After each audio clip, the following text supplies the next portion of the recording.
Merci beaucoup de m'avoir conviée à cette journée.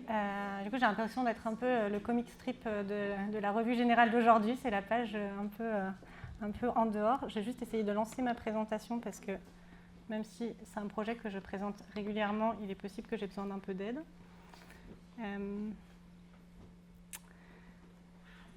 Eh bien, voilà.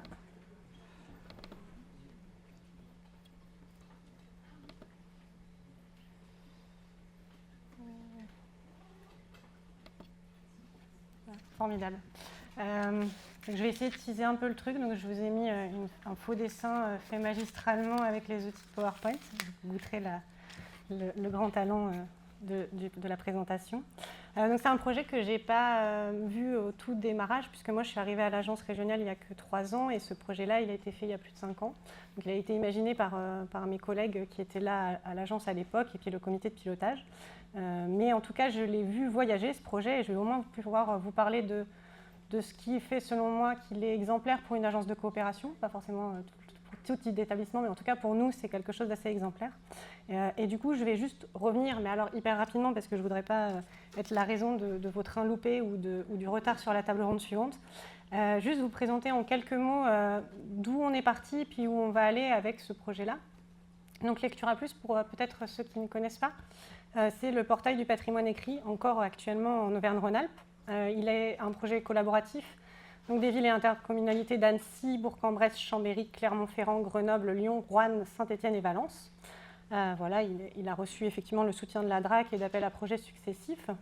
Et en fait, il est le fruit de la fusion de 2 portails, un qui s'appelait Mémoire et Actualité en Rhône-Alpes, qui était essentiellement la mise en ligne de la numérisation de la presse qui a commencé il y a quand même relativement longtemps en Auvergne-Rhône-Alpes, en Rhône-Alpes, avant la fusion des régions. Et un autre site qui s'appelait juste Lectura et qui était plutôt un site de ce qu'on appelait les villes-centres et qui était sur de l'expérimentation. Donc ces 2 sites ont fusionné pour donner Lectura Plus. Le but, donc, c'était d'avoir un outil commun et un projet de coopération à grande échelle, un point d'accès unifié donc, qui est visible au patrimoine écrit régional, et puis surtout l'expérimentation, et l'expérimentation plutôt numérique avec un poste dédié en interne à l'agence. Pour une structure régionale pour le livre, il y avait déjà une complexité, enfin en tout cas moi quand je suis arrivée, on me l'a montré, c'est que nous on s'adresse normalement essentiellement aux professionnels et pas au grand public. Or les portails régionaux d'accès comme ça à la presse numérisée, ça s'adresse au grand public. Donc déjà c'est assez compliqué aussi pour une agence d'avoir des projets. Alors je sais que certains de mes collègues portent des projets pour le grand public, mais nous en Auvergne-Rhône-Alpes on ne le fait pas, on s'adresse qu'aux professionnels. Donc déjà il y avait une petite complexité. Et puis, effectivement, donc, il y avait quand même des ressources pour les professionnels et des outils de médiation. Donc, en fait, on a commencé des expérimentations, alors par un dont je parle moins, qui étaient les lives du patrimoine. C'était censé, par exemple, enregistrer cette journée et pouvoir la retransmettre dans la région. Mais les professionnels ne s'en sont pas beaucoup emparés. Et puis ensuite, il y a eu 2 projets dont je vais vous parler. Donc, les booktubes du patrimoine, qui étaient, on en a parlé un peu hier, et je trouve ça intéressant parce que justement, on a eu 3 saisons, donc 2017, 2018 et 2019. Et je ne vais pas vous expliquer ce que sont les booktubes. On a demandé à des youtubeurs de venir visiter les fonds des bibliothèques, donc membres du comité de pilotage, donc les villes dont je vous ai parlé tout à l'heure. Et puis, ils ont mis en valeur les fonds qu'ils ont trouvés avec ce qui les intéressait. Donc, il y a eu 3 booktubeurs différents, donc 3 collectifs différents. La première fois, on les a mis en ligne sur la chaîne YouTube de Lectura Plus. Donc, vous voyez, alors c'était en 2023, les vues cumulées, je ne vous les ai pas remis à jour, je suis navrée, vous voyez à quel point j'ai été professionnelle jusqu'au bout. En 2023, c'était 4500 vues cumulées, alors que quand en fait, on les a diffusées directement sur les chaînes des youtubeurs, on est passé à 157 000 vues cumulées sur le MOC et 82 400 vues sur Passé Sauvage. Donc effectivement, quand on s'est mis sur la route des publics et pas qu'on a voulu les amener à nous, ça s'est quand même nettement mieux passé, juste pour reconfirmer ce qui a été dit hier, puisque les collègues l'ont pas mal dit. Et une autre expérimentation qui a été menée, c'était les flashbacks du patrimoine. Là, c'était un pont entre création contemporaine et collection patrimoniale, avec la réalisation de créations littéraires, avec des fonds patrimoniaux, toujours de ces bibliothèques partenaires que j'ai citées au démarrage. Donc la première saison, c'était sur la littérature contemporaine, la deuxième sur la bande dessinée et la troisième sur la littérature jeunesse. Donc, sont mis en réflexion d'un nouveau projet d'expérimentation. Tout ça marche très bien, mais ça marche très bien pour 9 bibliothèques. Sauf qu'on est une agence de coopération, on est censé s'adresser à l'ensemble des bibliothèques. Sauf que s'il y a un point de complexité, c'est que si ces 9 bibliothèques, elles profitent de ces applications-là, c'est aussi parce qu'elles financent ce portail-là. Donc tout un petit jeu d'équilibriste à trouver en fait une action de médiation et de valorisation qui, d'une part, pourrait valoriser les titres de presse anciennes qui sont disponibles sur Lectura+. On est à plus de 600 000 pages sur Lectura+, pour l'heure. L'idée, c'était aussi de trouver quelque chose qui pourrait venir en appui d'actions de médiation sur l'EMI. Et puis, bien sûr, la coopération régionale au sens très, très large. Et donc, est arrivé un magnifique projet devant mes anciennes collègues, le projet Odile, donc, qui a été réalisé par 3 designeuses qui étaient à l'époque à l'école de design de Saint-Étienne, donc Léa Belzins, Esther Bouquet et Déborah Loïs Seri, qui avaient proposé en fait un dispositif à la Biennale, donc Odile, O-D-I-L, sans E, pour opérateur dynamique d'information locale de l'Essor Affiche. L'Essor Affiche, c'est un titre de presse local. Et en fait, elles ont voulu travailler la rematérialisation de la presse en se disant que effectivement la presse est de plus en plus, ça a été dit ce matin, numérique, nativement numérique. Et là, l'idée, c'était d'essayer de rematérialiser et de recréer un rapport différent avec le public et la presse, donc sur les mutations possibles des métiers et de la presse écrite. Donc là, c'est le dispositif tel qu'il était installé à la Biennale du design de Saint-Étienne, donc avec ce gros cylindre et tous ces petits papiers que vous voyez sortir.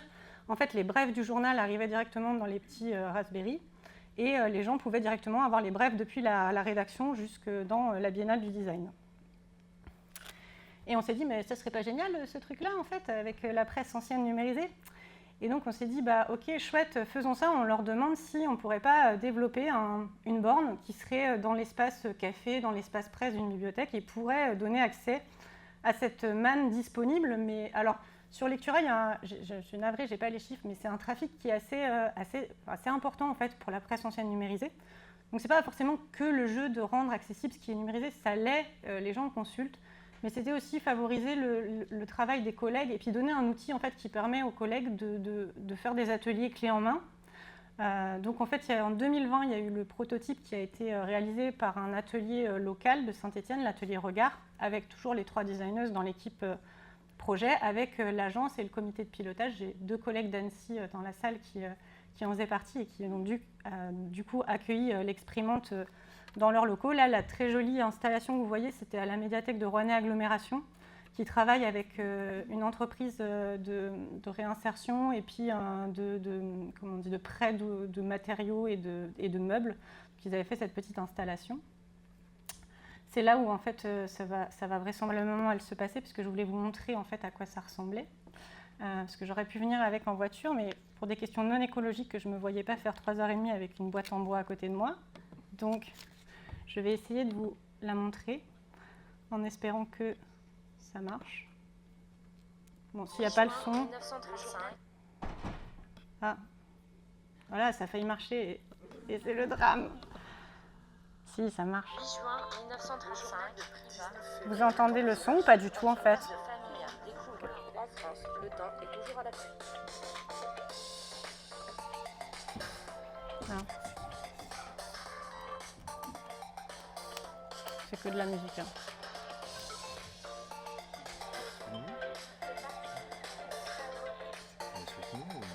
Hein? Ouais, pardon. De toute façon, ça va finir. Hein.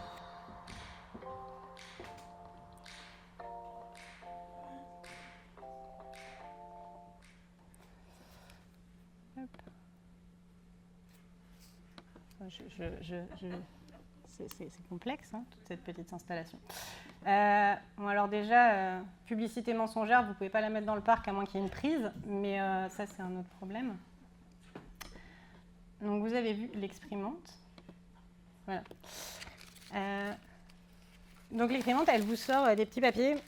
En fait, ce sont donc des sélections. Vous ne pouvez pas directement mettre la presse numérisée dans la borne, elle ne sortira rien du tout, ça ne marchera pas.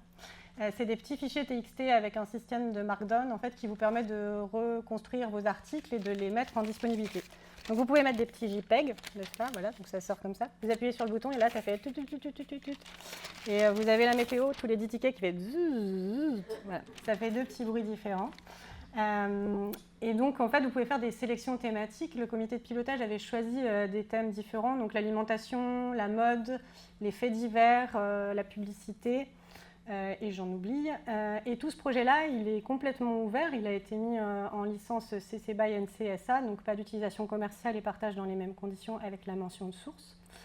Et il y a 4 distributeurs qui sont actuellement mis à disposition des professionnels de la région Auvergne-Rhône-Alpes, mais vous pouvez bien sûr recréer l'ensemble de la borne dans vos établissements, puisque tous les plans de la borne en bois et tous les codes de la machine sont librement réutilisables.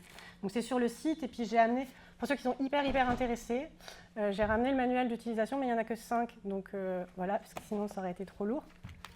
Et le projet ne s'arrêtait pas là. L'idée c'était de mettre des fiches projets pour qu'en fait, quand on reçoive la borne, on puisse directement mettre en place des ateliers de médiation dans sa structure. Donc un que moi j'ai vu mettre en place, c'était les 100 ans de faits divers. Donc globalement, je l'ai vu dans un CDI qui fonctionne super bien dans les lycées avec des profs doc, c'est plutôt bien. Et donc l'idée, c'est qu'on appuie sur le bouton. Et en fait, on lit son article, voilà, donc il peut y en avoir des très grands comme ceci.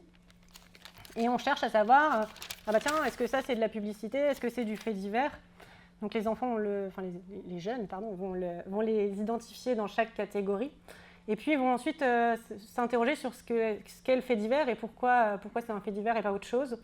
Et puis ils vont pouvoir comparer avec de la presse locale. Je ne sais pas, vers chez nous c'est le Progrès, donc je ne sais pas voilà, quels sont les titres chez vous de presse locale où il y a beaucoup de faits divers. Voilà, donc des revues de grande qualité. Et donc du coup, les enfants essayent de faire une première définition de groupe, donc ils sont 4-5, ils essayent d'écrire leur définition, puis ensuite ils font une définition de classe. Et alors, moi-même au début, j'étais un peu en train de me dire, bon, c'est quand même un peu un gadget cette borne. Et en fait, force est de constater que ça crée quand même une concentration dans le groupe et une attention qui est vraiment bénéfique à ce moment-là, en tout cas à ce traitement-là. Petite parenthèse, en fait, Lectura Plus, on a essayé de mettre des fiches projets de manière commune sur toutes les bibliothèques qui sont membres, en fait, mettent à disposition des petits ateliers de médiation. Donc voilà, si vous avez envie d'aller regarder et de jeter un œil, vous pouvez aller télécharger des fiches projets pour faire vos ateliers, voilà, voir nous en proposer d'autres si vous voulez. Et donc depuis 2021, comment s'est passé le déploiement? Donc dans les premières étapes, ça a été Annecy, Bourg-en-Bresse, Chambéry, Clermont-Ferrand, Grenoble, Roanne, Saint-Étienne et Valence. Pourquoi? Parce qu'effectivement, elles étaient pilotes de ce projet-là. Donc en fait, c'était, voilà, le deal, c'était, bon, bah, en premier, c'est chez vous, puis ensuite, ce sera chez tous les établissements qui en font la demande. Donc on a fait pas mal de CDI où ça fonctionne très bien. Il y a eu des sélections qui sont faites par les établissements, parce qu'après tout, vous pouvez faire dans Lectura, vous pouvez faire dans Gallica. Vous pouvez mettre, moi je mets les programmes des journées professionnelles, vous faites bien ce que vous voulez avec. Et donc ça marche plutôt bien dès lors qu'il y a une action de médiation qui est faite à côté. Si vous la mettez juste dans l'espace de près de la bibliothèque, alors ils vont appuyer peut-être sur le bouton, mais ça ne va pas forcément avoir le retentissement que vous aurez si vous avez des vrais ateliers. Il y a un collègue de la Bibliothèque du patrimoine de Clermont qui a fait un atelier avec des jeunes de lycée professionnel et vous pouvez retrouver sur YouTube, il explique vraiment comment il a construit son atelier et ce qu'il en a ressorti pendant une journée sur le PCPP qui s'appelle Genaël Borg et c'était vraiment plutôt chouette. Ça a été un peu difficile pour lui d'aller chercher des classes de lycées généraux parce qu'en fait ils ont peu de liberté, enfin semble-t-il. Je mets plein de pincettes dans ce que je dis parce que je ne suis pas du tout dans ce domaine-là, donc je ne veux pas dire n'importe quoi, mais ils ont moins de latitude, de marge de manœuvre pour voilà, organiser des temps à l'extérieur des programmes. Donc en fait, la possibilité des lycées professionnels est plus grande, et lycées agricoles aussi, c'est pour ça qu'on a plus travaillé avec eux. Les collègues d'Annecy l'ont mis dans une exposition, ça peut fonctionner aussi, mais vraiment la chose la plus intéressante, c'est quand même quand il y a des actions de médiation. Et on a eu des petites expérimentes, la Machina Bellette, dont les collègues sont au fond en Nouvelle-Aquitaine, qui a été réalisée avec le manuel et puis et l'huile de coude, je suppose, certainement. Et ils m'ont dit ce matin qu'en fait, parce que moi j'avais vu qu'une Machina Bellette, mais en fait elle a eu déjà 4 petits, et en plus il y en a à Périgueux qui vont arriver. Au départ, donc, c'était un corpus lié à l'anthologie de la poésie de Nouvelle-Aquitaine, et désormais, m'ont-ils dit, il y a des corpus autour des fonds locaux. Donc je ne sais pas si vous avez dû adapter le code ou pas, parce que en fait il y a des petites blagounettes, c'est que tel qu'il a été construit là, le code, Et ben, vous ne pouvez pas mettre les intitulés de catégories comme vous voulez. Alors nous, on en a corrigé sur une borne, mais en fait, si vous avez alimentation et que vous aviez envie de mettre les JO, ben, ce n'est pas possible sur toutes les bornes. Il faut corriger le code, ce n'est pas très, très grave, mais il faut le savoir. Et puis un truc tout bête, je ne sais pas exactement si c'est la parenthèse ou la virgule à l'intérieur de la parenthèse, mais si vous ne mettez pas de parenthèse, le ticket ne sort jamais. Donc vous pouvez rester un petit moment à essayer de faire tester votre sélection sans jamais qu'il n'y ait rien qui sorte. C'est pour ça que nous, on en garde toujours une à l'agence en fait, pour tester la sélection des collègues et éviter qu'ils en fassent 200 et puis qu'en fait, il n'y ait rien qui sorte au moment de l'atelier. Ce serait quand même un peu ballot. Voilà. Et donc l'idée, en fait, c'est de juste faire la demande en expliquant que vous voulez accueillir la borne pendant de 2 à 4 mois. On essaye de ne pas la promener pour une semaine, c'est un peu lourd quand même. Voilà. Et puis on essaye qu'elle sorte beaucoup parce que moi, il y a des moments où je me suis retrouvée à 2-3 dans le bureau, c'est pas très utile, ça m'amuse beaucoup, mais en fait, c'est pas hyper utile. Et ça fonctionne plutôt bien. On continue d'avoir des demandes là pour les semaines de la presse, les JO, puis les JEP aussi, beaucoup. En général, c'est des moments où on a pas mal de demandes. Et maintenant, je vous ai parlé de Lectura Plus, voilà, cette idée de valoriser la presse ancienne. On arrête, on recommence. Alors, je n'ai pas tué un projet quand je suis arrivée, mais globalement, on s'interrogeait sur l'avenir de Lectura Plus au moment où je suis arrivée à l'agence. Et en fait, on a décidé d'arrêter ce portail. Alors, c'est pas arrêter le portail, c'est pas arrêter la coopération, c'est juste arrêter un outil qu'on estime ne plus avoir apporté pour une agence de coopération, pour des questions d'infrastructure, d'interopérabilité, d'archivage pérenne, enfin, tout simplement des moyens humains et financiers qu'on n'a pas. Et on estime que Gallica, faisant bien le travail, on va s'adosser à eux. Je remercie Arnaud d'être toujours aussi présent aux côtés de tout le monde tout le temps. Et en fait, voilà, on a essayé de travailler avec le comité de pilotage en se disant que en fait, arrêter ça, c'était juste arrêter un outil et changer d'outil. C'est pas autre chose en fait. On continue la coopération sur plein d'autres sujets, mais en fait, on estime que effectivement, numériser la presse de manière concertée, ça a du sens. Après que nous, à l'agence, on mette en ligne ces fichiers-là et qu'on essaye de remplir des missions qui sont lourdes pour nous, c'est peut-être pas là où on a notre force de frappe la plus pérenne. Donc tout ce qui est presse ancienne ira sur Gallica, les contenus professionnels iront sur les sites de l'agence. Et l'idée, c'est de se dire que en fait, ce projet de l'Exprimante, il est assez exemplaire parce qu'il s'adresse à tous les établissements. Et que nous, notre travail, c'est de pouvoir proposer aussi des aides à ces établissements et de s'asseoir sur en fait, un établissement qui est un peu à l'extérieur et qui est capable de fédérer en son sein. Donc l'idée, c'est, le parti pris qu'on a pris, c'est de ne plus développer en fait, forcément des outils ou des choses tout le temps dès lors qu'on a une bonne idée, ce que je regrette parce que j'adore faire ça, développer des services numériques, c'était ma première expérience, donc voilà. Mais on s'est dit que finalement ça n'avait peut-être pas trop de sens pour nous, donc on va essayer de travailler à écrire des récits autour des actions de médiation qui sont déjà en fait disponibles, que les établissements réalisent, qui sont des one-shots, vous en faites certainement plein, vous faites une exposition, puis après elle est finie, et donc l'idée c'est d'essayer de voir comment nous, on pourrait essayer de faire voyager comme l'Exprimante, en fait, soit des projets qu'on va réaliser ensemble. Je regarde ma collègue Frédéric Grumel d'Annecy, qui est dans le groupe de travail Fonds Jeunesse, où on a un projet de valorisation qu'on va mettre en place. Mais de toujours, quand on a un projet, s'interroger sur sa capacité à se déployer dans tous les établissements de la région, en tout cas ceux qui en font la demande. On ne va pas obliger les gens à accueillir nos expérimentations, surtout si elles ratent, parce que c'est le principe d'une expérimentation, elle peut rater. Mais en tout cas, ce que nous a appris l'Exprimante, c'est que dès lors qu'on s'adresse à tout le monde et qu'on se repose sur ce que nous on est, c'est-à-dire une agence de coopération, ça fonctionne bien. Du coup, au sein de la commission patrimoine, on déploie des petits groupes de travail et on va essayer de voir si on se casse la figure ou pas à proposer toutes les actions de médiation disponibles. Mais l'idée, c'est non pas de développer d'autres applications, mais plutôt de faire voyager l'existant et puis de s'amuser sur 2-3 petits projets alentours. Voilà, pour la suite. Donc en fait, Lectura Plus est mort, vive Lectura Plus. Voilà. Je ne l'ai pas écrit dans l'article qui est paru dans l'ouvrage dirigé par Caroline Poulain, où vous retrouvez aussi tout ce projet-là sur les médiations du patrimoine. Je ne suis pas sûre qu'on en ait parlé aujourd'hui, mais il y a pas mal d'exemples qui sont aussi inspirants que les nombreux exemples qu'on a vus hier. Donc moi, je vous invite aussi à les regarder. Et en fait, on fait tous dans nos établissements plein de choses. Donc je pense que la valeur ajoutée des agences de coopération, c'est aussi d'arriver à mettre en lumière tous ces projets et les faire voyager et puis mutualiser les riches compétences que vous avez. Donc voilà, je vous remercie beaucoup de votre attention et si vous avez des questions et si vous voulez prendre des livrets, n'hésitez pas, je ne compte pas les ramener. Donc voilà.